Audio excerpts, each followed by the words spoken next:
සුබ දවසක් ඔයාලා හැමෝටම ඔයාලම ගතුලා ඉන්නේ රීල් ස්කෝප් එක්ක. හැමදාම මූවිස් ගැන කතා කරන එකේ අද වීඩියෝ එකේ මම කතා කරන්න යන්නේ මීට සති දෙකකට වගේ කලින් Netflix හරහා රිලීස් වුණ කොරියන් TV සීරීස් එකක් වෙන Merciful Nun ගැන.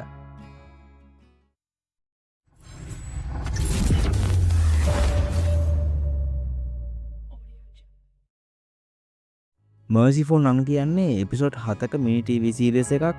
සරලව ගත්තොත් මට නම් මේක ජෝන් වික් කළ කොරියන් වර්ෂන් එක වගේ. මේ කතාව විතර කෙටියෙන් කිව්වොත් නම්ගී ජුන් කියලා චරිතයක් ඉන්නවා. එයා පාතාලේ නම්ගී චරිතයක් වුණත් ඒ සේරම මැරවඩ වලින් ඈත් වෙලා තමයි එයා දැන් ජීවිතය ගෙවන්නේ. මෙහෙම ඉන්න මෙයාගේ මල්ලිව එක්තරා විදිහකට ඝාතනය වෙනවා. ඉතින් මේ කතාව ගලාගෙන යන්නේ මල්ලිගේ මරණයට සම්බන්ධයිව මෙයා හොයාගෙන ගිහින් එයාගේ විදිහට දඬුවම් කරන එක වටේට.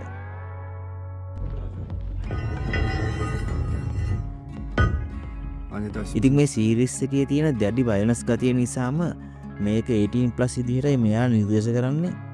මුලින්ම කිව්වාගේ මේක විනාඩි 40ත් 50ත් අතර එපිසෝඩ් 7කින් සමන්විතයි. මේ කාස්ට් එක දිහා බැලුවම ඔයාලා කොරියන් ෆෑන් කෙනෙක් නම් oh my god වගේ ෆීලිං එකක් එයි. මොකද දකුණු කොරියාවේ ඉන්න දක්ෂ වගේම ප්‍රවීණ කාස්ට් එකක් තමයි මෙතන ඉන්නේ.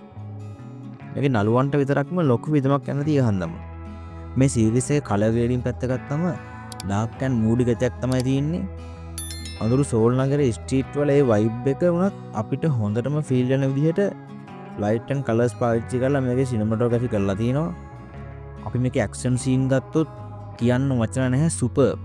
හෑන්ඩ් ටු හෑන්ඩ් ෆයිට් එහෙම ආයේ තනි වයලන්ස් වලින් පිරුණ බෲටල් ගතිය උඩරිම තියෙන විදිහට අපිට පෙන්නනවා. මේක පියෝර් රිවෙන්ජ් ට්‍රිලර් එකක්. ඒත් මේකේ තියෙන මේ ඉමෝෂනල් වෙයිට් එක තමයි කතාව වෙනස් කරන්නේ. මේක ස්ලෝ බර්න් රිවෙන්ජ් ස්ටෝරි එකක්. ඔයාලා ජෝන් වික් ටයිප් ට්‍රිලර් වලට ආස නම් අනිවාර්යයෙන්ම මේක බලන්න. පළවෙනි එපිසෝඩ් එක ඉවර වෙද්දී එක දිගටම බලාගෙන යන්න හිතන ෆීලිං එකක් ඔයාලටත් එයි. ඉතින් තාම බැලුවේ නැත්නම් අනිවාර්යයෙන්ම මේක ඔයාලගේ වොච් ලිස්ට් එකට දාගන්න. ඒක පාඩුවක් වෙන්නේ නැහැ කියලා විශ්වාසයි. ඉතින් මේක තමයි අද අරගෙන ආපු සීරීස් එක. මේක ගැන ඔයාලගේ අදහස් පහලින් කියාගෙන යන්න. එහෙනම් අද වීඩියෝ එක මෙතනින් අවසන් වෙනවා. තවත් වීඩියෝ එකකින් ඉක්මනින් හම්බ වෙනවා. ඔයාලට සුබ දවසක්.